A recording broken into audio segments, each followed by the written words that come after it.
Assalamualaikum warahmatullahi wabarakatuh. Salam sehat kagem anak-anak kula sedaya, mahasiswa jurusan pendidikan bahasa daerah UNESA angkatan enggal, angkatan kalayawu kalidoso. Wonten tembang dolanan, mata kuliah tembang dolanan kepengker kula sampun njlentrehaken ngenani ciri kali piguna tembang dolanan. Nggih, minggu kepengker sampun kula jelasaken.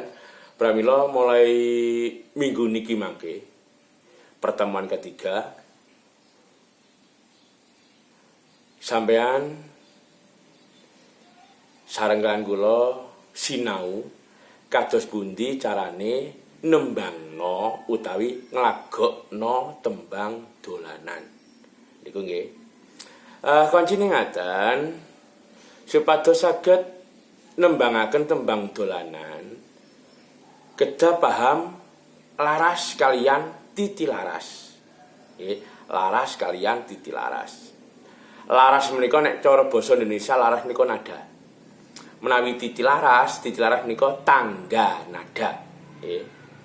Menawi nada wonten musik modern kados gitar, piano, organ menika ndamel nada diatonis. Tangga nadane menika do, re, mi, fa, sol, la, si, do nggih. Ning menawi teng tembang dolanan menika mangke ndamel nada utawi laras gamelan Jawa. Nggih. Nada utawi laras gamelan Jawa ingkang dipun sebut nada pentatonis. Menawi modern menika diatonis, menawi tradisional sebut nada pentatonis. Wonten nada pentatonis nika mangke dipun perang kalih. Wonten kalih nada inggih menika nada utawi laras slindro kaliyan laras pelok. Dados nada gamelan menika wonten kalih. Gamelan laras slindro, gamelan laras pelok. Lajeng teng pelok menika nggih dipun perang malih, dipun bagi malih. Wonten pelok bem, nggih menika meliputi pelok 5 kaliyan pelok 6, wonten pelok barang. Pramila supados langkung cetha ngenani carane nglagokno tembang dolanan mangke sepisanan sampean kedah paham laras utawi nada teng gamelan wonten nada slindro, nada pelok. Slindro niku dos pundi, pelok menika dos pundi niku. Lajeng teng pelok menika dipun perang kalih. Wonten pelok bem ingkang meliputi pelok 6, pelok 5, lajeng wonten pelok barang, nggih. Nek sampun paham mengenai nada utawi laras gamelan, nika mangke kedah paham mengenai titik laras gamelan. Wonten sing arani notasi. Nggih, wonten sing arani notasi. Titi laras, menawi cara bahasa Indonesia tangga nada. Nggih, tangga nada. Dari nada rendah ke nada tinggi, dari nada tinggi ke nada rendah, nggih. Laras gamelan slindro, nada gamelan slindro niku namung wonten gangsal. Ji, ro, lu, mo, nem. Nggih. Slindro menika namung wonten gangsal nada. Ji, ro, lu, mo, nem. Nika. Ning mangke kaitane kaliyan padet menika mangke wonten oktav. Wonten 6 nisor, 5 nisor, 1 ndukur, 2 ndukur, 3 ndukur. Menika mangke wonten tanda. Tanda titik ndukur menika berarti nada tinggi, tanda titik nisor menika nada rendah. Nika.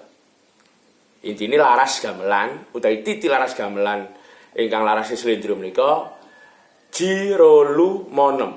Hanya 5 nada. Teng pelok, laras pelok menika wonten 7 nada. 1, 2, 3, 4, 5, 6, 7. Ning carane maca nggih kados kala wau nek slindro kan 1 diwaca ji, 2 diwaca ro, 3 diwaca lu, 5 diwaca mo, 6 macane tetep 6 nggih. Teng pelok nggih ngoten ji, ro, lu, pat, mo, nem, pi. Dados 1 diwaca ji, loro diwaca ro, telu diwaca lu, papat diwaca pat, 5 diwaca mo, 6 diwaca nem, 7 mboten diwaca tu nanging diwaca pi. Pramila kalau kula sampun matur jiro lu pat mo nem pi. Niku. Ngaten nggih. Paham? Dados nada kalian tangga nada. Nada utawi laras menika wonten kalih, laras pelok, laras slendro. Lajeng peloke dipun bagi malih wonten pelok bem ingkang meliputi pelok 6 kalian pelok 5, lajeng wonten pelok barang. Nggih.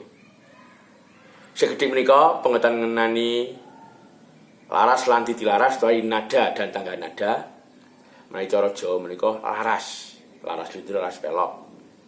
Titilaras menika tangga nada. Nggih. Sampun cetha nggih, mugi-mugi mboten wonten masalah. Lajeng mangke kula lajengaken carane maca titilaras slendro.